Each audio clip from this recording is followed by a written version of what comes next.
आउनुहोस् आजको यस विश्लेषण सुरु गरौँ। उत्तर प्रदेशबाट भर्खर एउटा अत्यन्तै स्तब्ध पार्ने र दुःखद खबर बाहिर आएको छ। एउटा यस्तो दिन जुन खुशी र उत्सवको हुनुपर्ने थियो, त्यो अचानक एक भयानक त्रासदीमा परिणत भएको छ। आज हामी यसै घटनासँग जोडिएका तथ्यहरू र समाचारको गहिराइमा पुगेर यो घटनालाई स्पष्ट रूपमा बुझ्ने प्रयास गर्नेछौँ। पहिलो खण्डमा प्रवेश गरौँ। विवाहको त्यो रमणीय माहौल कसरी अचानक एउटा दुःखद घटनामा परिणत भयो त? यहाँ सबैभन्दा मन छुने अङ्क हो 27। मात्र 27 वर्ष। उमेरको यो यस्तो मोड हो जहाँ मानिसले आफ्नो जीवनको नयाँ अध्याय सुरु गर्ने अनगिन्ती सपनाहरू बुनेको हुन्छ। विवाहको लागि निस्किएको एक युवाको जीवन यसरी बीचमै समाप्त हुनुले यो घटना कति गम्भीर छ भन्ने कुरा प्रश्न पार्छ। घटनाका आधारभूत तथ्यहरूतर्फ जाउँ। पीडित युवाको नाम आजाद बिन्द थियो। उहाँ सराइख्वाजा प्रहरी चौकी क्षेत्र अन्तर्गत पर्ने बडोर गाउँका बासिन्दा हुनुहुन्थ्यो। सबैभन्दा हृदय विदारक कुरा त के छ भने आक्रमण हुँदा उहाँ आफ्नो विवाहको लागि जन्तीसँगै दोइरहनु भएको थियो।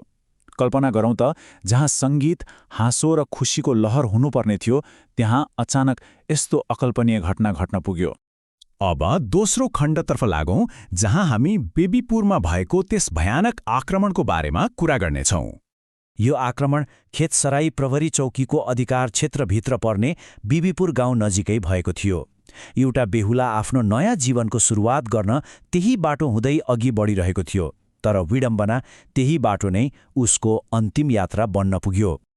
अब यो सम्पूर्ण घटनाक्रम कति छिटो विकसित भयो भन्ने कुराको समयरेखा हेरौँ। बेलुका ठिक 7 बजेतिर जन्ती बिबीपुर नजिकै पुग्छ। त्यसपछि अचानक मोटरसाइकलमा आएका नकाबपोश व्यक्तिहरूले बाको छेक्छन् र आक्रमण गर्छन्। घाइते अवस्थामा बेहुला र हतार हतार जिल्ला अस्पताल पुर्याइन्छ। तर दुःखद कुरा, त्यहाँ पुग्दा नपुग्दै डाक्टरहरूले उहाँलाई मृत घोषित गर्छन्। यो सम्पूर्ण घटनाको गति र आकस्मिकता साँच्चै नै डरलाग्दो छ। यो घटनाका दुई विपरीत पाटाहरू एकदमै स्पष्ट छन्। एकातिर आक्रमणकारीहरू छन् जो पूर्ण रूपमा अज्ञात थिए, अनुहार लुकाएका थिए र पूर्व तयारीका साथ मोटरसाइकलमा आएका थिए।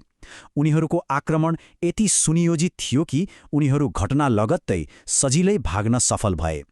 अर्कोतिर पीडित पक्ष छ, जहाँ बेहुलालाई मात्र मुख्य निशाना बनाइयो। परिवार र अन्य जन्तीहरू अचानक उत्पन्न भएको यो भयानक आतङ्कमा पूर्ण रूपमा असहाय बने। यो कुनै साधारण झडप थिएन, यो त नितान्त लक्षित आक्रमण थियो। तेस्रो खण्डमा प्रहरी अनुसन्धान कसरी अगाडि बढिरहेको छ भन्ने कुरा बुझौँ। नगर प्रहरी उपरीक्षक आयुष श्रीवास्तवको प्रत्यक्ष भनाइले धेरै कुरा खुलाउँछ। उहाँ भन्नुहुन्छ, आक्रमणकारीहरूले गाडीलाई उछिनेर बेहुलालाई निशाना बनाउँदै कैयौं राउन्ड गोली चलाए। यो आधिकारिक भनाइबाट के पुष्टि हुन्छ भने यो कुनै बाटोको विवाद वा सामान्य लुटपाट थिएन। आक्रमणकारीहरूले गाडीलाई उछिनेर विशेष गरी बेहुलालाई नै निशाना बनाउनुले यसको पछाडि कुनै गहिरो मनसाय लुकेको स्पष्ट सङ्केत गर्छ। अब प्रहरीले हाल के गरिरहेको छ त?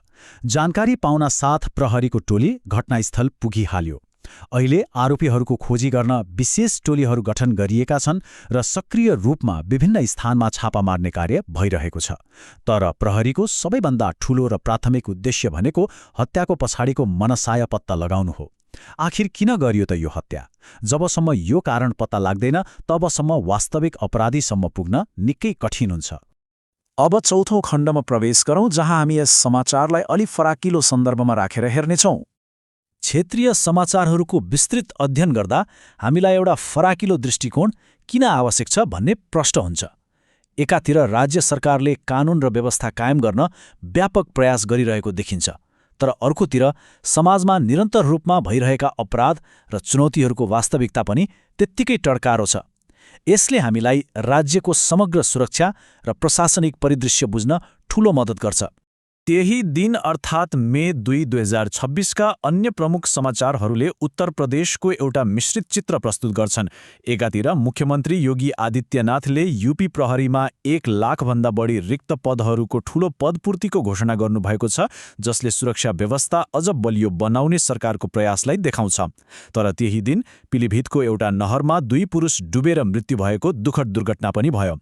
साथै मेरठ क्षेत्रमा एक नाबालिगमाथि बलात्कार गरेको आरोपमा 2 जना पक्राउ परेका छन्। प्रहरी संयन्त्रलाई मजबुत बनाउने प्रयास भइरहँदा पनि समाजमा आपराधिक र दुःखद घटनाहरूको चुनौती अझै कायम रहेको यसले छर्लङ्ग पार्छ।